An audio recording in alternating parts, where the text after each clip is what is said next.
Bonjour à tous, c'est avec grand plaisir que je vous retrouve pour une toute petite vidéo de ma première réalisation avec la collection Tutti Frutti de Janet Lin pour Holland Create. Et cette réalisation, je l'ai appelée photo de classe parce que quand j'ai vu toutes ces poupettes, j'ai eu envie de les aligner, voilà, de les mettre les unes à côté des autres, comme on pourrait le faire pour une photo de classe. Et puis je pense que j'ai été inspirée par l'actualité puisque j'ai fait cette réalisation eh bien en même temps que la rentrée des classes. Donc je pense que ça a joué un petit peu. Je vous rappelle, je ne vais pas vous montrer dans cette vidéo toutes les colorisations de mes poupettes puisque j'ai dédié une vidéo exclusive à la colorisation de toutes les poupettes de la collection. Donc je ne vous les ai pas remises ici. Voilà, vous pouvez les retrouver dans la vidéo dédiée. Pour cette photo de classe, j'ai découpé une bande de papier, donc j'utilise ici du papier Pantone, très classique, mix média, et j'ai découpé une bande de papier en mesurant au préalable ce qu'il me fallait comme bande de papier pour faire tenir 5 poupettes. Donc j'avais colorisé déjà mes poupettes au préalable. J'ai regardé ce qu'il me fallait comme bande de papier cohérente pour avoir voilà, quelque chose qui me plaît. Et j'ai découpé cette bande de papier dans du papier Pantone. J'ai ici réalisé un fond au feutre aquarellable Écoline. Et ce fond, je l'ai réalisé aux couleurs de l'arc-en-ciel. Et vous allez voir, ces couleurs vont reprendre les couleurs de mes poupettes. Le jaune pour le citron, le orange pour la poupette orange, le rouge pour la poupette fraise, si ma mémoire ne me fait pas défaut, etc., etc. Entre chaque couleur, je prends garde à bien sécher ma tâche réalisée avec mes feutres aquarellables. Pourquoi? Parce qu'ici, je ne voulais pas de mélange de couleurs entre chacune des couleurs utilisées.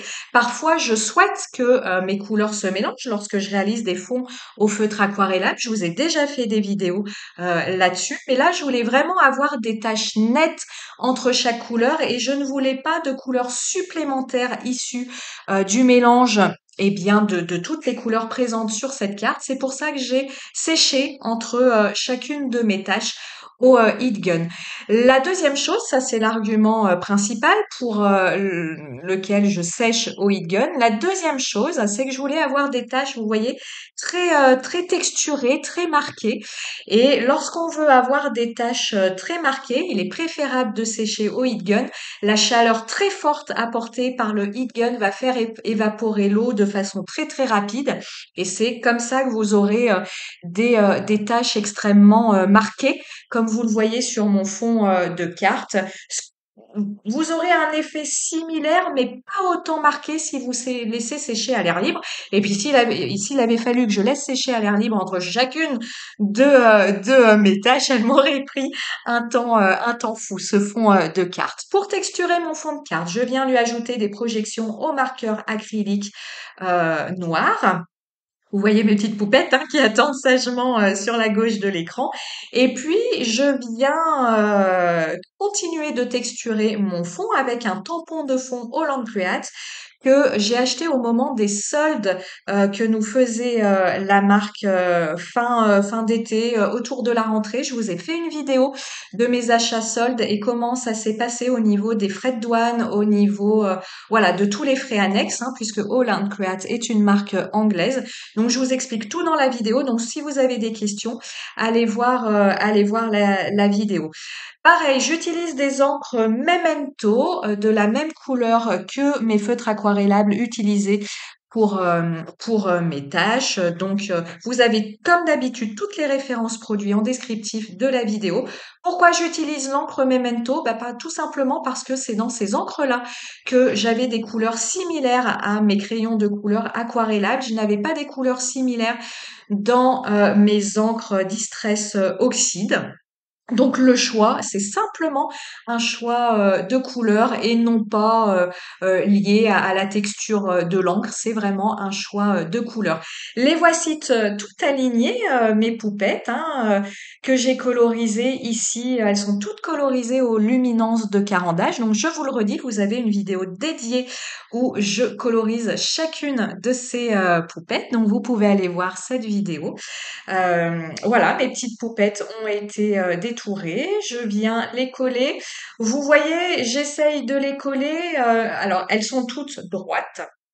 Il n'y en a aucune qui est penchée, comparée au titre que je vais appliquer en fin de vidéo. Mais par contre, je les décale un petit peu, ces poupettes, pour pas avoir non plus un truc un peu en mode rondognon, trop droit, hein. Moi, quand c'est trop droit. Et puis surtout, je les décale aussi pour que les chapeaux, vous voyez, elles ont des chapeaux hyper volumineux. Alors moi, vraiment, j'aime beaucoup cette collection. Donc, je suis ravie d'avoir été appelée dans la DT pour cette collection, parce que je l'aime beaucoup. Donc, c'est parfait. Mais vous voyez, elles ont des coiffures, elles ont des chapeaux assez volumineux. Donc, j'ai aussi décalé ces poupettes pour que les chapeaux ne se superposent pas trop les uns par rapport aux autres, pour qu'on puisse les voir, parce que je les trouve tellement jolies. Puis j'étais assez contente, hein, de ma colorisation. Donc j'avais envie qu'on les voit. Voilà, vous savez tout. Cette carte, je viens la mater sur un fond noir. Je trouvais que c'était ce qu'il y avait de mieux pour faire ressortir l'ensemble de mes couleurs.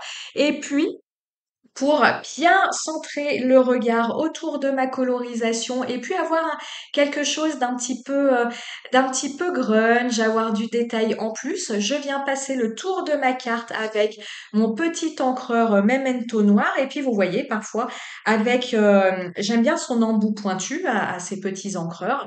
Avec son embout pointu, je viens un petit peu déborder sur ma carte, qui donne de loin, si on n'y fait pas attention, un effet un petit peu déchiré, puisque le noir de l'encre appliqué sur ma carte blanche va venir se fondre avec le noir de mon fond de carte. Et finalement, quand on est loin, on ne sait pas trop si... alors là, vous le savez puisque je vous le dis, mais on ne sait pas trop si en fait c'est de l'encre que j'ai sur ma carte, ou simplement qu'elle a été un petit peu déchirée, un petit peu abîmée, et que c'est mon fond de carte noire qui ressort à ce moment-là. Je viens appliquer des touches de stylo gel blanc. Ici, c'est du stylo gel de marque Sakura, c'est la taille 10. Donc, je viens appliquer sur l'ensemble de mes poupettes. Et comme je vous le dis souvent, là, vous voyez, lorsque je viens appliquer sur le Glossy Accent, j'ai mis systématiquement du glossy sur leur chapeau et sur le fruit, qu'elles tiennent, le fruit ou légume qu'elles tiennent dans la main. Lorsqu'on vient appliquer du stylo gel soit blanc, soit du stylo acrylique, hein, type Posca, sur le glossy. Ça fonctionne super bien, ça se fait tout seul, et ça a un rendu, je trouve, hyper lumineux. Donc je suis toujours très contente d'appliquer du blanc, voilà, quand j'ai appliqué du glossy au préalable. Je viens coller mes petites étiquettes, et là je me suis dit, ah, mes petites étiquettes, c'est ce que je vous ai dit. Je me suis dit, je vais pas les coller non plus droites, version obsessionnalité des photos de classe de la primaire, hein, où tout est droit, tout est bien écrit, tout est joli. Là, je vais un petit peu les mettre bancal, toujours dans l'idée de quelque chose d'un petit peu plus fun. Alors bancal, c'est pas non plus à la verticale, hein, mais oui, vous voyez, c'est un petit peu en mouvement. Je trouve que ça donne plus de mouvement. Pour qu'on voit bien ces étiquettes, qu'on voit bien le nom des élèves de cette classe, je viens faire un petit tour au stylo. C'est un Uniball que j'utilise ici, qui a une pointe. Je revérifierai mes notes. Je ne sais plus si c'est la pointe 02 ou une pointe plus fine. Comme d'habitude, le détail est en descriptif de la vidéo, et si j'oublie de vous noter des choses, dites-le moi bien. Comme ça, je rectifie mes petits oublis. Voilà, on arrive tranquillement à la fin de cette réalisation avec l'ensemble de ces poupettes. J'espère que cette première réalisation vous aura plu. Il y en aura d'autres. Vous avez vu ça dans la vidéo de présentation de la collection Tutti Frutti. Donc moi, je vous dis à très très bientôt pour des réalisations avec cette collection. Ciao, ciao!